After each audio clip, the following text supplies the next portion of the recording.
Hello दोस्तों, अंजना के channel में आप सभी का हार्दिक स्वागत है। तो आइए दोस्तों, आज हम जानते हैं कि मकर संक्रांति क्यों मनाई जाती है। दोस्तों, इसके बारे में क्या कहानी प्रचलित है। दोस्तों, प्राचीन समय की बात है। एक राज्य में हरिदास विष्णु सेवक व उसकी पत्नी गुणवती रहते थे। दोस्तों, जो गुणवती थी वो बहुत सरल स्वभाव वाली और भगवान विष्णु की परम भक्त थी। पतिव्रता होने के साथ साथ धार्मिक अनुष्ठान वगैरह भी वो बहुत करती थी। वैसे तो दोस्तों, गुणवती सारे व्रत करती थी, पर गुणवती एकादशी का व्रत भी बहुत श्रद्धा भाव से विष्णु भगवान का करती थी, परंतु उसने कभी भी धर्मराज की सेवा नहीं की। दोस्तों, एक समय की बात है, गुणवती जब मृत्यु को प्राप्त हो जाती है तब यमदूत उसे आदर पूर्वक धर्मराज के पास यमनगरी लेकर गए। दोस्तों,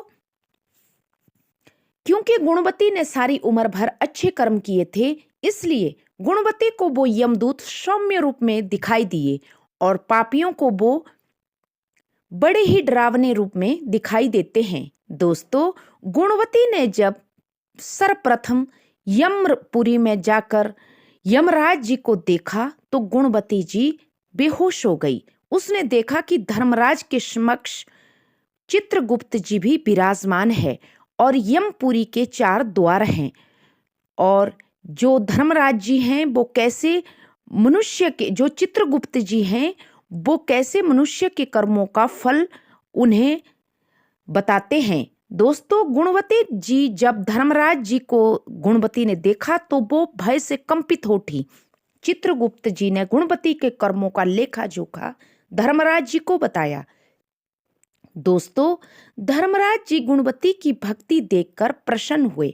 गुणवती को देखकर धर्मराज ने कहा कि हे देवी, तुमने जब तब ध्यान से सभी देवताओं को पृथ्वी पर तृप्त किया है, लेकिन तुमने मेरे नाम का कोई भी पूजन नहीं किया। तुमने कभी मेरे नाम का कोई दीपक भी नहीं जलाया। गुणवती ने कहा कि प्रभु, मैं क्षमा प्रार्थी हूँ, कृपा करके मुझे अपनी पूजा का प्रावधान बताएं। तब धर्मराज जी बोले, हे देवी, सूर्य भगवान के उत्तरायण के पुण्य में जो मकर संक्रांति आती है, उसी दिन से मेरी पूजा आरंभ हो जाती है, और साल भर में जो मेरी कथा सुनता है, मेरी पूजा, मेरे नाम से दान पुण्य करने से व्यक्ति सुखी रहता है। गुणवती ने विनम्र निवेदन किया कि हे प्रभु, यदि ऐसा है तो आप मुझे दोबारा पृथ्वी लोक भेजकर कृपा करें, ताकि मैं और लोगों को भी आपकी पूजा की महिमा बता सकूं और स्वयं भी अनुग्रह कर सकूं। दोस्तों, गुणवती की याचना सुनकर धर्मराज ने स्वीकृति देकर गुणवती को उसके मृत शरीर में पुनः भेज दिया। दोस्तों, गुणवती का जो मृत शरीर पड़ा हुआ था उसमें उसके पुत्र और पति और सारे गांव वाले रो रहे थे। दोस्तों, गुणवती जब मृत शरीर में उसके प्राण आए और वो जीवित हो उठी तो गुणवती ने अपने पुत्रों को और अपने पति को यमराज जी की, धर्मराज जी की सारी बात बताई।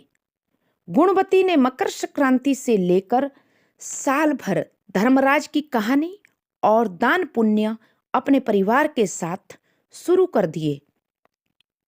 साथ ही गुणवती ने लोगों को भी धर्मराज जी की कहानी सुनाई और वो सभी सुखों को भोग कर अंत में गुणवती मृत्यु को प्राप्त हुई तो स्वर्गलोक में देवताओं ने गुणवती का बहुत ही ज्यादा आदर सत्कार किया और उसको मोक्ष की प्राप्ति हुई। अब जानते हैं दोस्तों कि मकर संक्रांति के दिन तिल का दान करना बहुत ज्यादा प्रचलित है। दोस्तों, इस दिन दान पुण्य करना भी बहुत ज्यादा ही प्रचलित है। और दोस्तों, एक कहानी इसमें और प्रचलित है। कहते हैं दोस्तों कि सूर्य नारायण मकर संक्रांति के दिन अपने पुत्र शनिदेव जी से मिलने जाते हैं, क्योंकि शनिदेव जी मकर राशि के स्वामी हैं, इसलिए सूर्य नारायण अपने पुत्र शनिदेव के घर मकर संक्रांति के दिन उनसे मिलने जाते हैं। दोस्तों, इसी कारण इसे मकर संक्रांति भी कहा जाता है।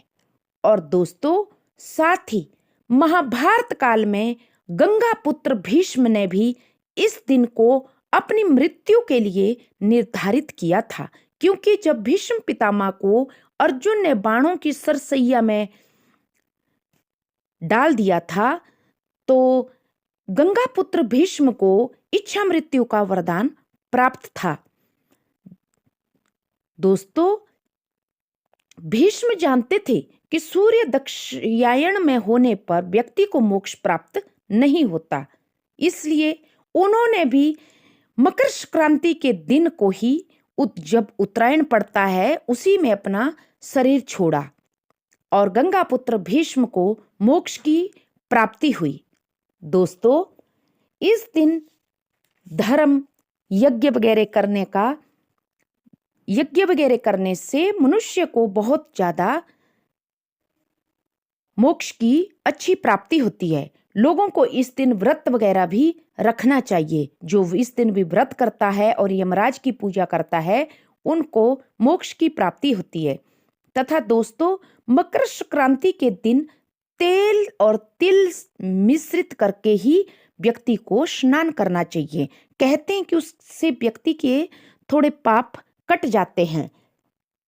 दोस्तों, इस दिन कोई किसी तीर्थ स्थल पर यदि आप स्नान वगैरह करते हैं या गंगा जी मिल जाए तब तो और भी अच्छी बात है, और तो उन व्यक्तियों के आधे पाप कट जाते हैं।